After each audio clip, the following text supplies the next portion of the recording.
Okay, humanism now, including the European existentialists, is the third and final force of psychology that we'll cover. So the first being the psychodynamic theorists, the second being the behaviorists.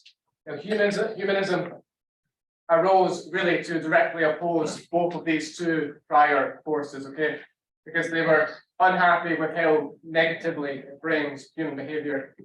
So remember, Freud and Skinner were of the belief that free will is an illusion. Everything you're going to do has already been predetermined by prior reinforcements and prior childhood experiences.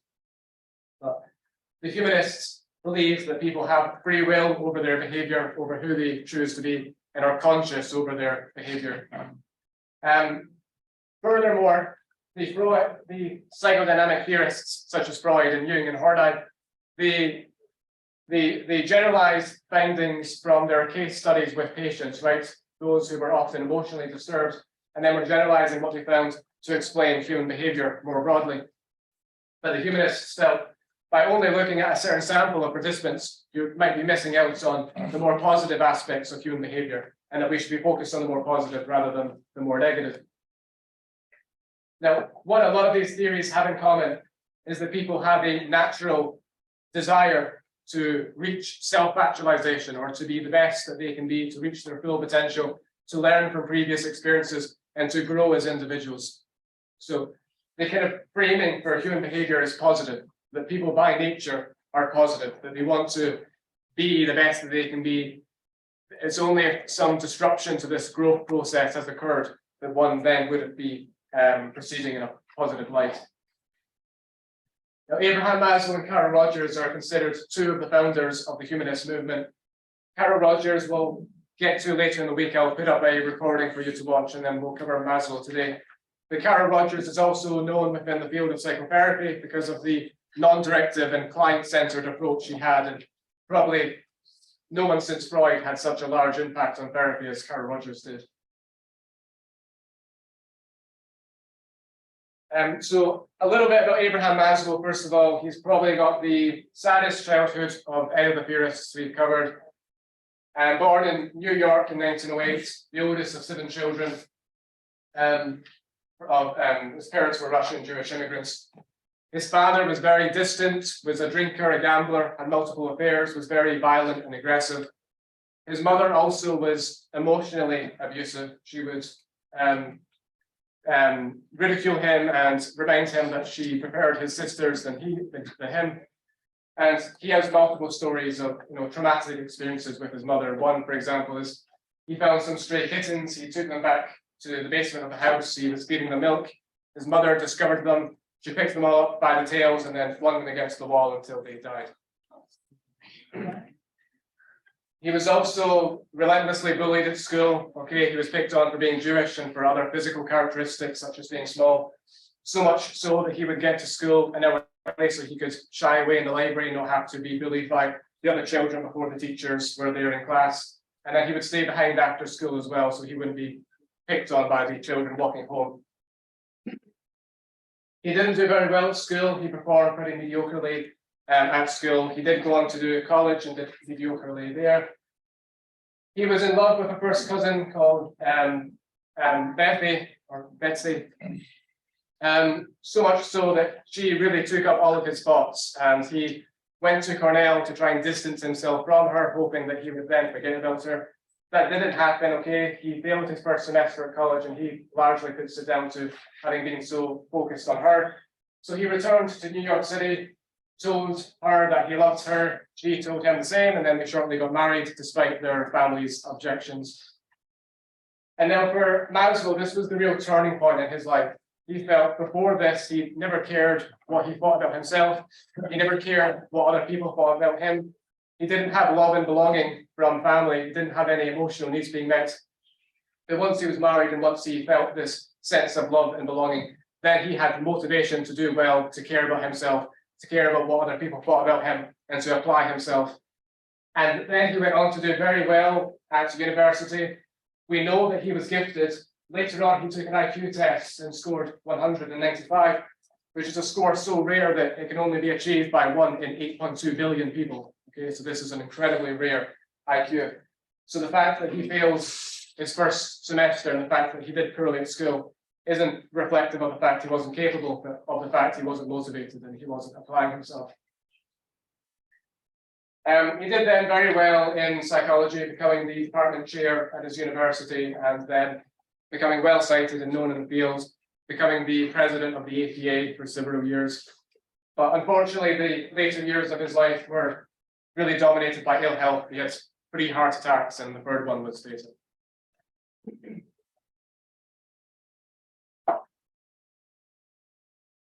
Yeah, okay. I believe he did, yeah. Yeah, I'm pretty sure he did. Okay, the hierarchy of needs you've probably seen before, typically illustrated in a pyramid, though Maslow himself didn't just describe them in a pyramid, but it's a hierarchy, and sometimes they're easily illustrated in the pyramid form. And the idea here is that there are needs that people need to be met, and one of these needs will dominate someone's behavior and personality at a time, and people won't be fixated on other needs until these lower needs are met. The lowest is the physiological or physical needs. So it needs to have air to breathe, to have food to eat, to have water to drink. Okay, if you're starving, you're not going to be focused on philosophical questions or trying to reach the top of your career. You're going to be focused on getting food and getting water. So if you're not focused, so you have to fulfill this before you can move up the pyramid. The next is the safety needs, having shelter, having a place in which you feel secure and safe, having stability from a job and having regular income, so you know you're going to be able to support yourself. And then love and belonging. So we're getting more psychological now, that there's a need to feel love and acceptance and belonging, either belonging to a community or organization or society or belonging from a person. So, intense loneliness would be indicative of this need having not been met, and perhaps gangs are comprised of people who haven't been able to meet this need elsewhere and so have been brought together in order to try and feel a sense of belonging together. And then the next is esteem, which really has 2 components: self-esteem and esteem from others, though of course self-esteem might be dependent somewhat upon the esteem from others.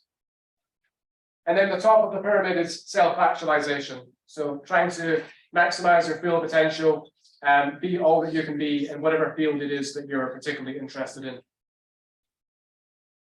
So, there's a common sense appeal to this, right? That you're going to be focused on these lower needs until they're met, and then only then will you proceed to the upper needs. Right? If someone's just lost their job, they're not going to then spend all their time in the library trying to become a philosopher. Unless they have money in the bank, they're going to be focused on how do I support myself? I have to get money for rent and for food, and so they'll be focused on getting a job. Now, there's some exceptions to this. Okay, there's starving artists, for example, who are willing to live in discomfort in order to pursue one particular artistic goal, and there's people who will, sacrifice themselves for a greater cause. But these are kind of exceptions, whereas Maslow developed a theory to explain the average person.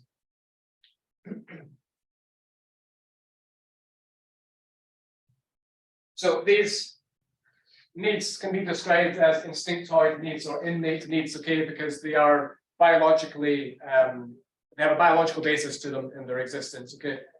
And they're also universal, and they're activates and they direct behavior because one will dominate behavior or personality at a given time.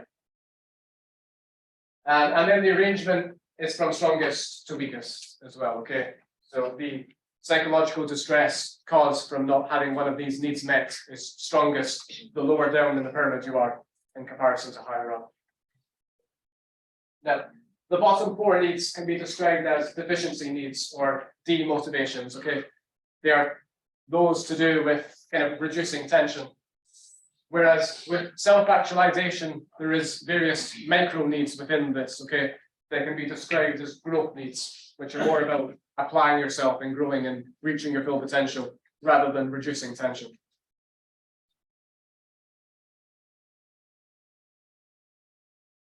So those 5 needs are universal, okay, and sometimes called cognitive needs. They apply to everyone, but Maslow also identified 3 additional needs that aren't universal, okay? They might be applied to some, they won't be applied to everyone. So the first is aesthetic needs. and a need for aesthetically pleasing environments to experience beauty.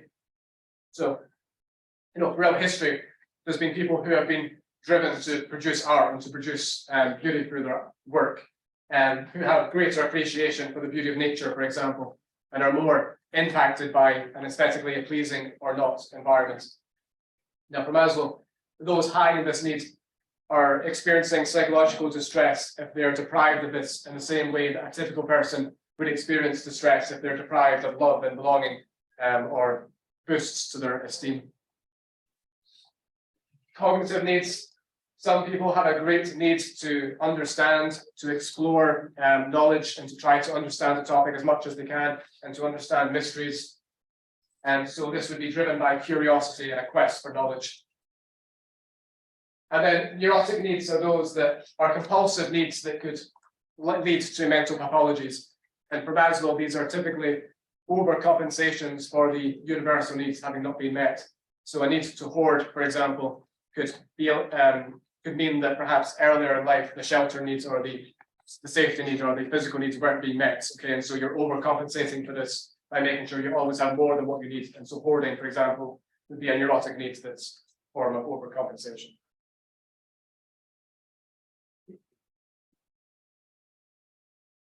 Any questions so far on those needs? Okay, now for those who reach the top of the pyramid, who are focused on growth and not reducing tension, they can be described as self-actualizers. But for Maslow, this is a fairly rare occurrence. Okay, about 1% or less of the population actually make it to the top of the pyramid and become self-actualizers. So they're motivated by meta needs, or there's various names for this. Okay, B values, being values, or meta motivation, B motivation.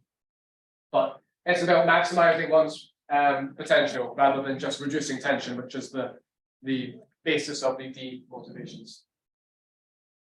Now, Maslow identified 14 meta needs that make up self-actualization, but the number actually isn't important because they really just all become one.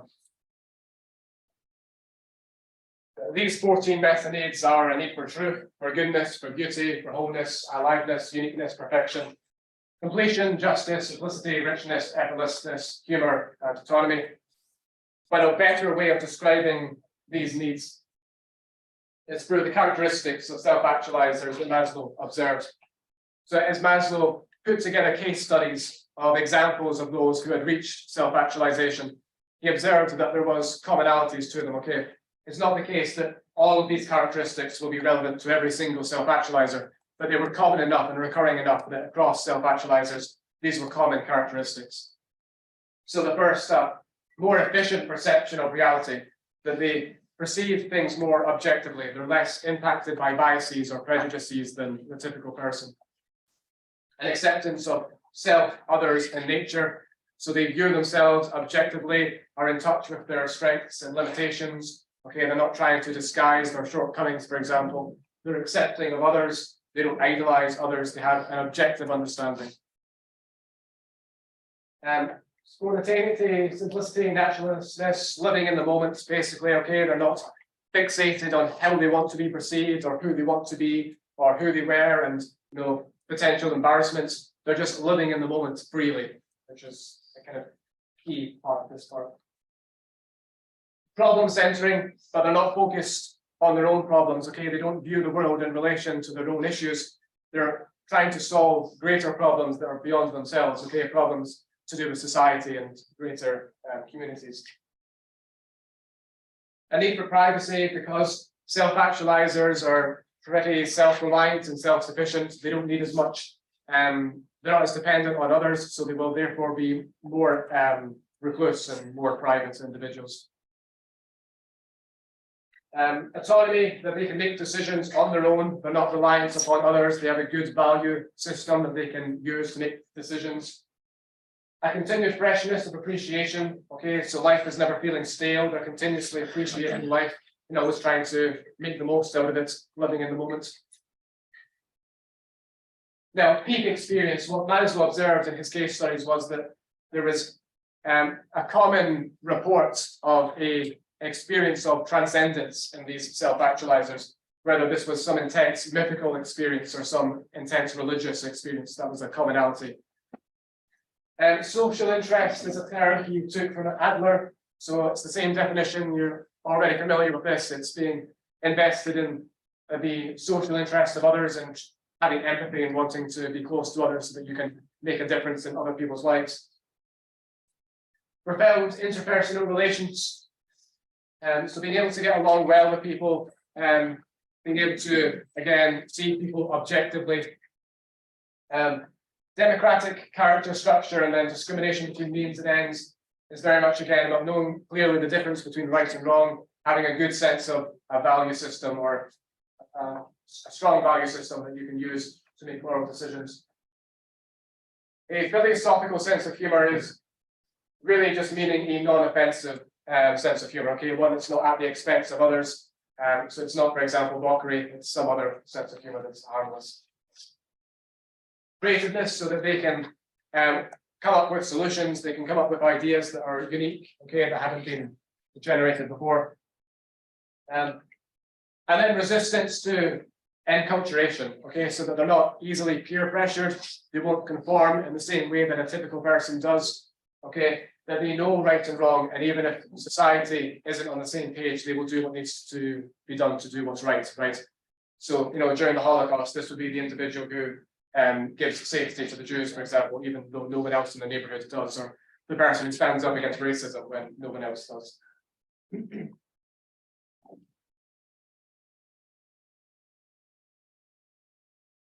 So Maslow has some case studies of examples of self-actualizers. Some examples, Martin Luther King Jr., Gandhi, Mother Teresa would be examples of self-actualizers.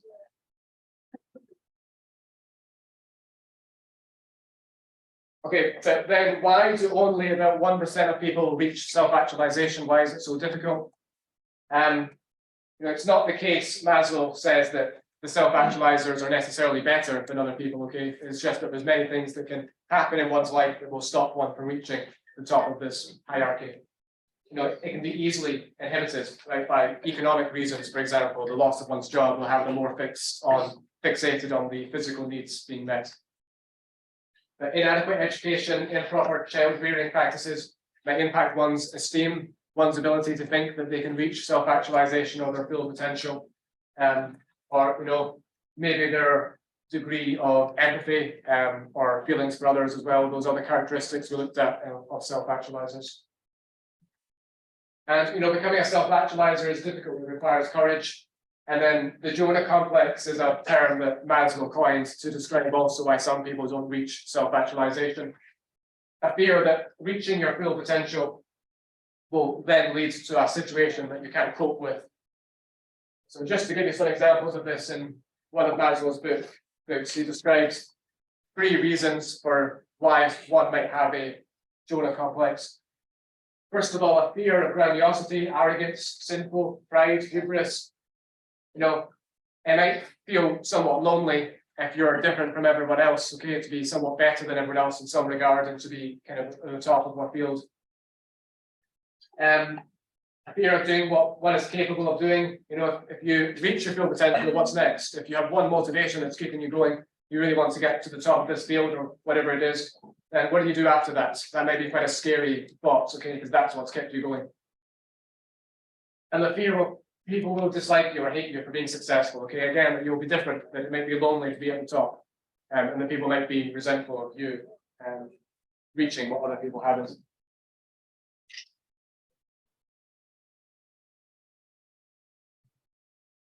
So what's the evidence for Maslow's ideas? So like I say, he's arguing that psychological disturbance is caused by failure to satisfy these needs. The lower the needs that's not being met, the greater the disturbance. Well, indeed, in one study, participants were asked about the goals they wanted to achieve. The higher up the goal was in the hierarchy of needs, as they thought about achieving this, the greater their reported happiness. But in another study, participants were ranked as to what stage of hierarchy they were on, and there was no overall difference in happiness between the different stages.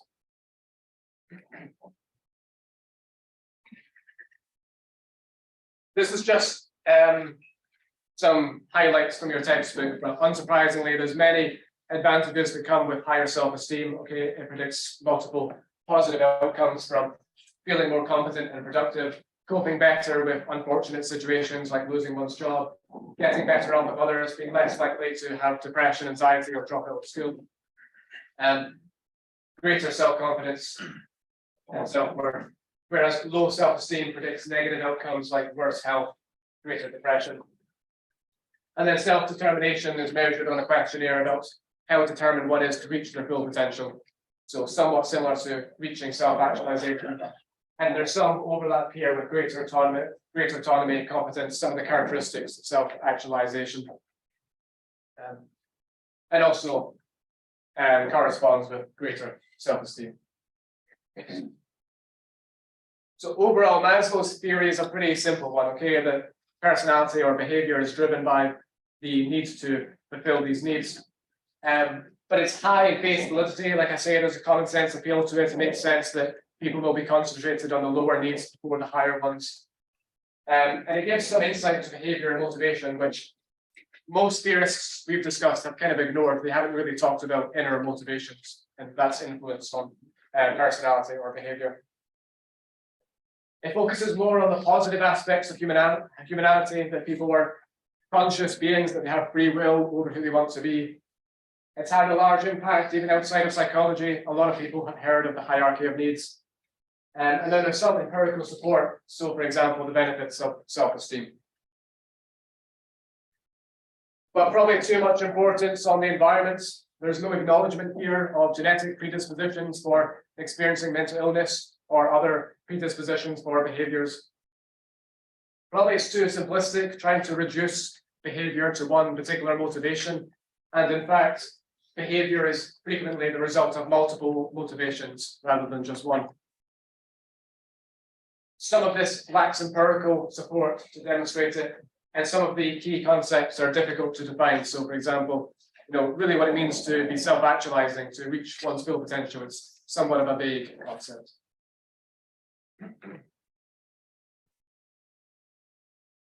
There's a video clip here that describes the hierarchy of needs pretty well. So maybe closer to the exam, you might want to use this as a refresher.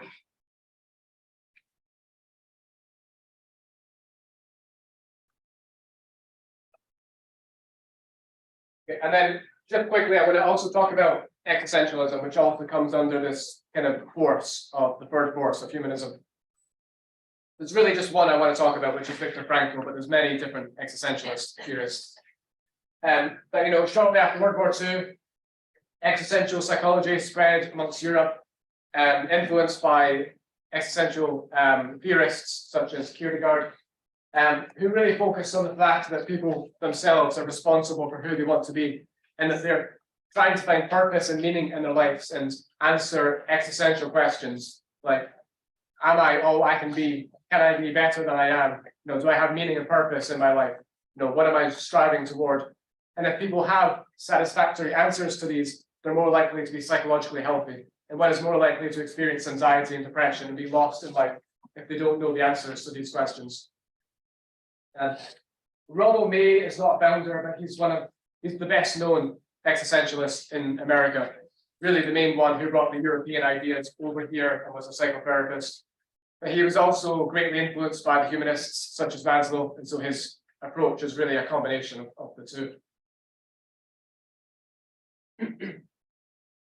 Like I say, there's many different existential theorists. What they all have in common really is that they argue people themselves are responsible for who they are, not society. They have free will, that they're both objective and subjective. So yes, people might perceive reality differently, but there is an objective reality that people are trying to understand, okay, through answering these existential questions. And so people are driven to search for meaning in their life and to find purpose in their life and to answer these questions. And if they do so, they're more likely to be psychologically healthy.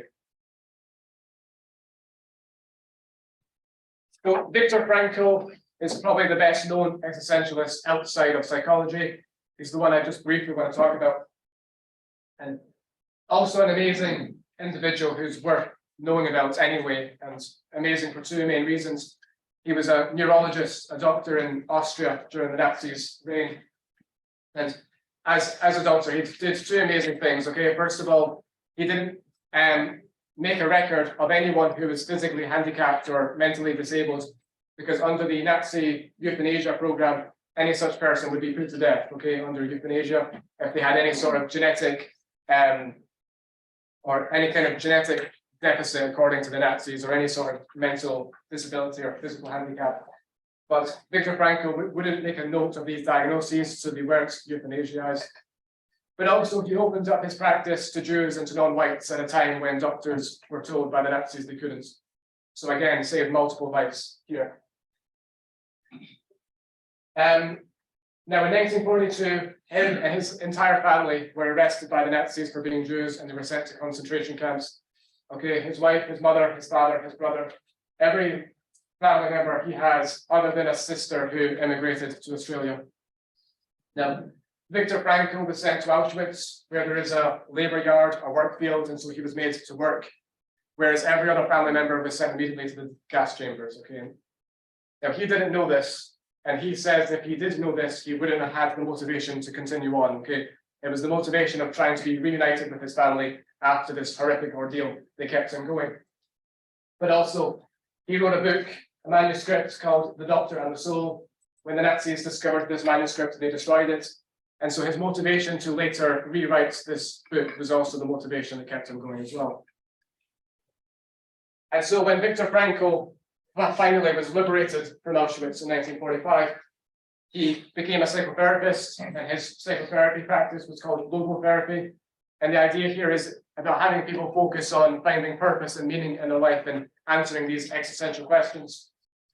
Because what he observed in the concentration camps, or in Auschwitz, was those who were able to cling onto a concrete motivation that they want to be reunited with family, or they want to do this dream, like write a manuscript. They were the ones who were more likely to survive the horrific ordeal, whereas those who didn't have anything to cling on to were unfortunately the ones more likely to perish. And other existentialists had similar experiences. Okay, Rollo May, for example, had a near-death experience in hospital, and he observed that those in hospital with him were more likely to survive if he had something concretely to hold on to, a sense of purpose to their life. And so Viktor Frankl wrote a best-selling book called Man's Search for Meaning in 1946, since sold millions of copies. And this is one quote from the book that I think describes his philosophy pretty well. So, you know, the death rate in the week before Christmas, 1944, in New Year, 1945, increased in camp beyond all previous experience. The explanation for this increase does not lie in harder working conditions or deterioration of food supplies or a change in weather or epidemics. It's simply that the majority of the prisoners were living in the naive hope that they would be home again for Christmas, and that they were clinging on to this.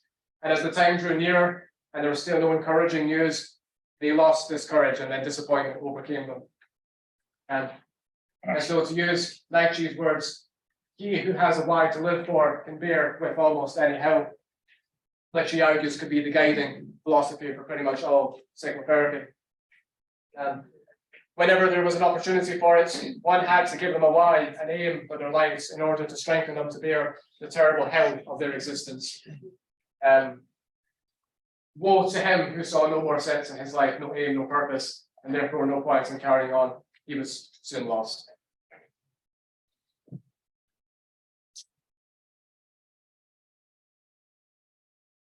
Okay, so back to Maslow, nature and nurture in terms of the influence on personality, because the needs have a biological origin, but it's the environment that will influence whether they're met or not. And people have free will over their behavior, and they're capable of change. And then that's your key learning outcomes, as well as some of the brief assumptions of the existentialists. Okay. If there's any questions, come up and ask. Otherwise, I will see you after spring break. Okay, I'll put a lecture recording there.